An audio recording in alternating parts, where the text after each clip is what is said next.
다음 89일반 이야기 훈민한자 전임자와는 인간 쓰레기인 파라고라 불린 애국자와 당사자의 교환이다. 20% 할인 가격으로 신속하고 간편하게 훈민한자 교재를 구입하는 안내문이 맨 끝에 나옵니다. 훈민한자는 지식 나눔, 머리에 쏙쏙 들어오는 모든 동영상 본 강의가 무료입니다. 1. 파라고라 불린 애국자 김용환. 파라고 깨뜨릴 파 떨어질 락 지포라는 말은 양반집 자손으로서 집안의 재산을 몽땅 털어먹는 남봉꾼을 의미합니다. 요즘 말로는 인간 쓰레기 중에 쓰레기라고나 할까요?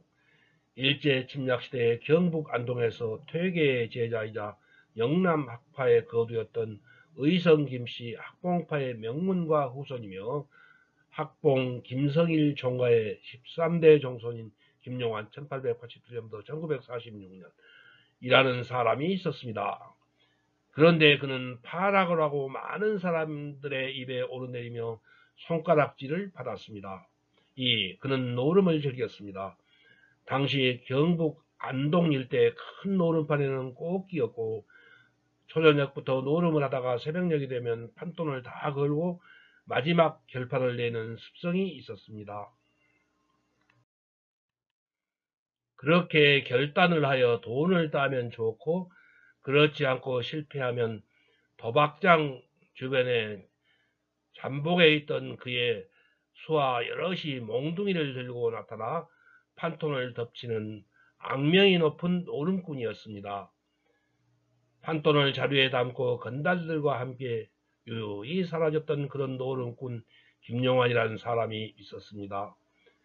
그렇게 노름하다가 종갓집마저 남의 손에 넘어가고 아내가 아이를 낳는 줄도 모른 채 수백 년 동안 종가 재산으로 내려오던 전답 18만 평, 현재 시가 약 600억 원도 다 팔아먹고 아내의 손을 잡으며 미안하오.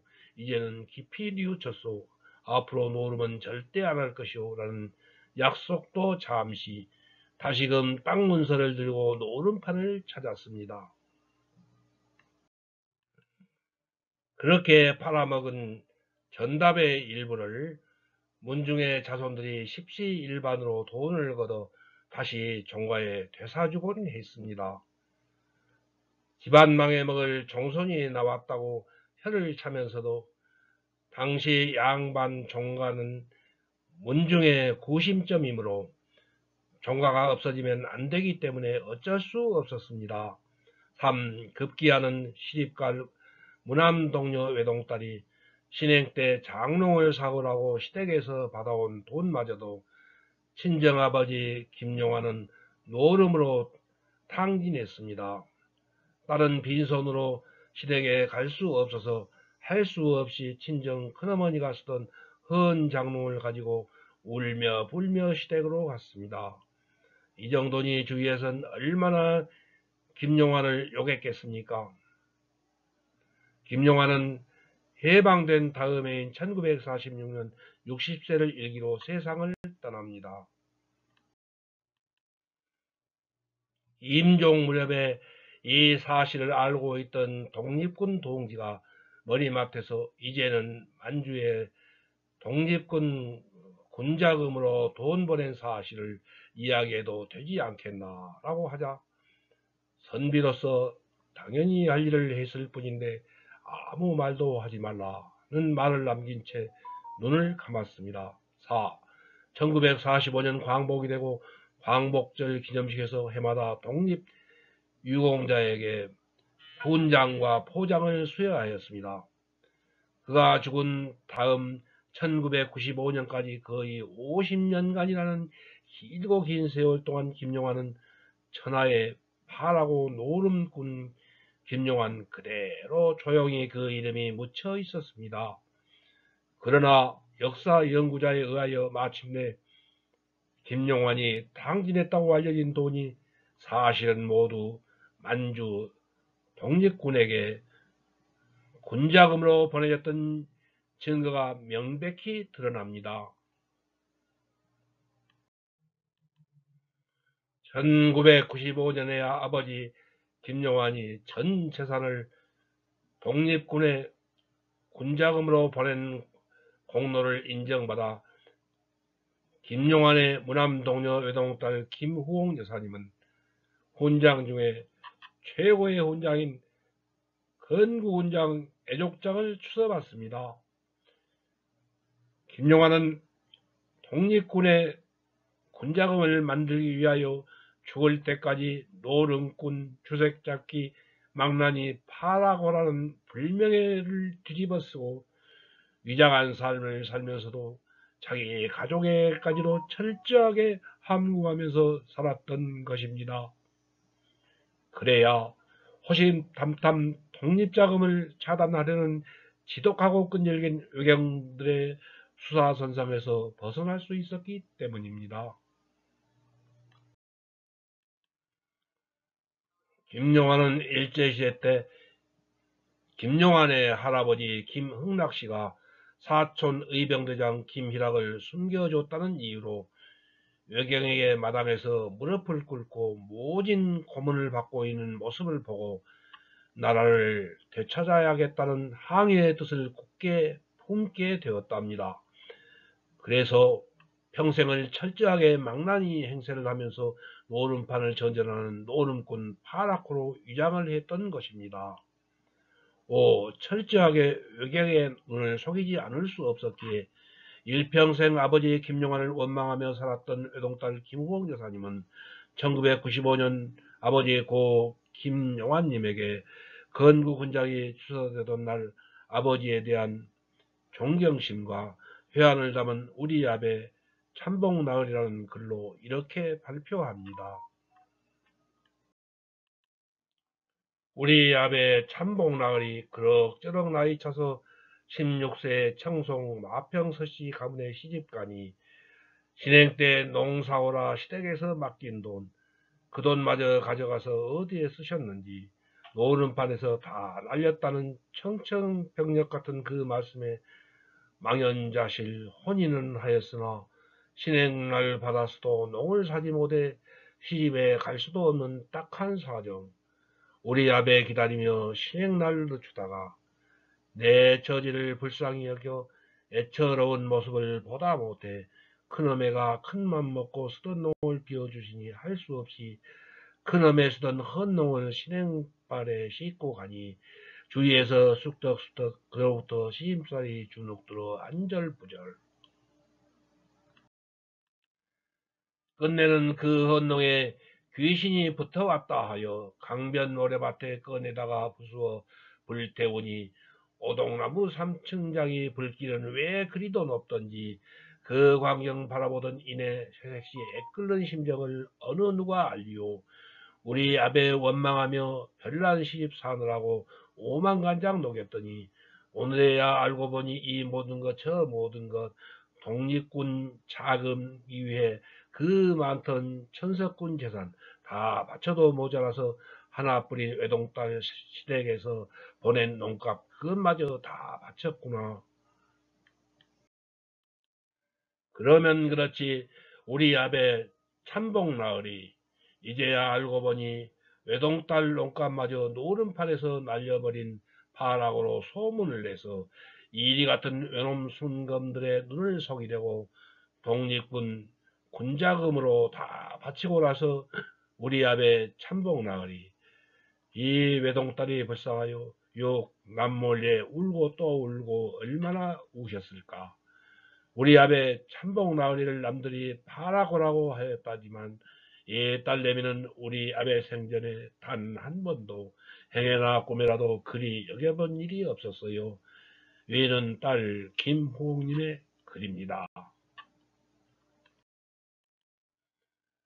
이러한 김용환의 살신성인의 경지에 이른 호국정신은 가슴속 깊이 찡한 감동과 애국정신을 깨닫게 합니다. 2022년 대한민국에서 살아가고 있는 우리에게 쉽게 상상할 수 없는 일입니다. 7. 김용환님은 세상에서 가장 멋진 파라코 애국자입니다. 일제 탄압에 맞서 오직 나라를 구하기 위해 자신의 안일과 전 재산과 명예를 초계같이 버린 참 애국자 난세 영웅 김용환 선생님이 너무도 존경스럽고 그리워집니다.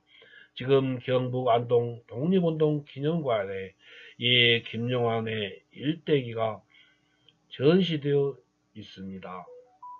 카톡에서 모셔온 글 다음.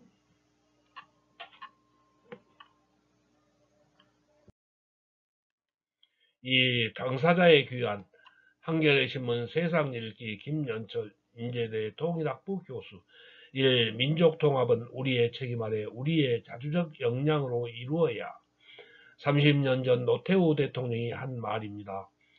1988년 77선언에서 노태우 대통령은 북한을 적이 아니라 민족공동체의 일원으로 규정했다.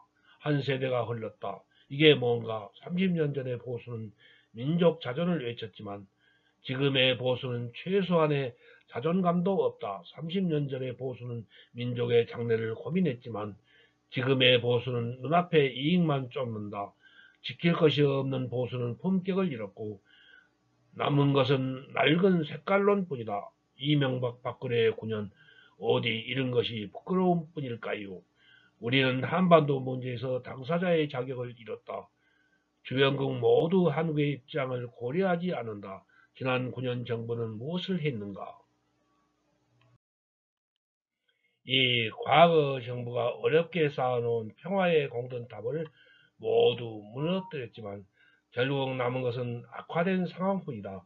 무능과 무책임으로 한국은 한반도 정세의 관리 능력을 잃었다. 새 정부가 출범하면 당사자 해결 원칙을 복원해야 한다. 어느 누구도 우리 문제를 대신 해결해 주지 않는다. 우리의 운명을 우리 스스로 결정할 수 있어야 한다. 민족 공존을 주장하는 것이 아니다. 우리 혼자 북핵 문제를 해결할 수도 없기 때문에 당연히 주변국과 협력해야 한다. 남북 양자 관계와 더불어 국제적인 다자 협력의 중요성은 더욱 커졌다.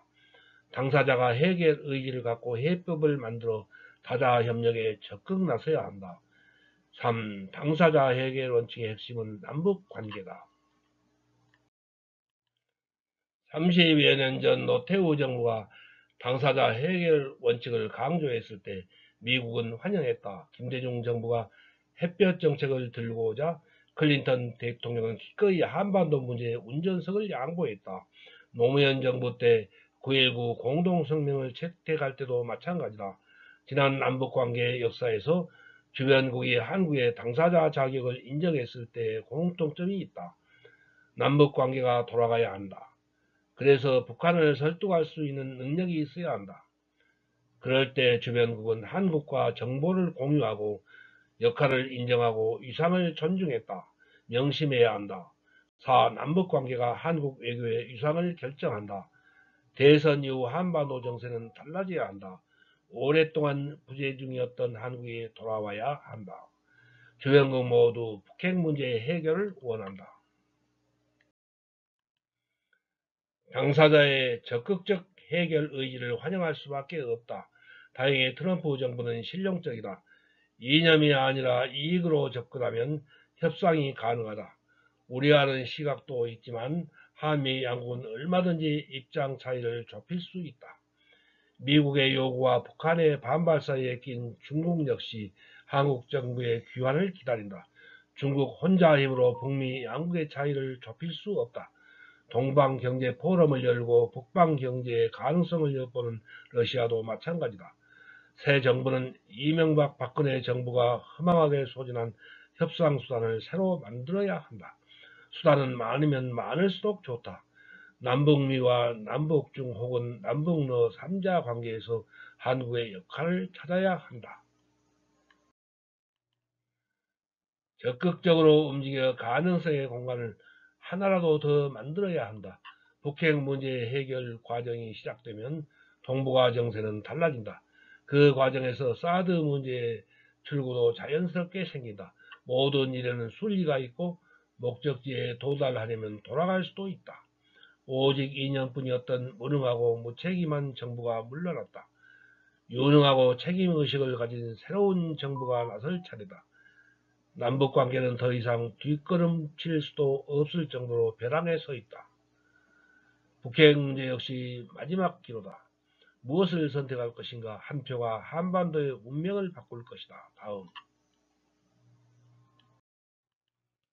다음 90일 밤 이야기 호미나자 천일야와는 삼국지의 줄거리와 도원 결의와 삼고초려이다. 1. 오른편 할인 가격으로 교재를 주문하시고 교재 떼금은 택배로 책을 받으신 다음에 입금하세요. 2. 주소, 성명, 전화번호, 책명, 가격을 문자 메시지로 김정호 010-6258-1192로 보내주세요. 답변을 보낼 것임. 3. 교재는 오후 3시 이전에 신청하시면 바로 다음날 받으시게 하겠습니다. 토, 일, 공휴일은 수년. 4. 입금 계좌번호는 교재 뒷표지 안쪽에 있어요. 낙권 구매는 교보문고 예스24 인터파크 알라딘에서 구매하세요.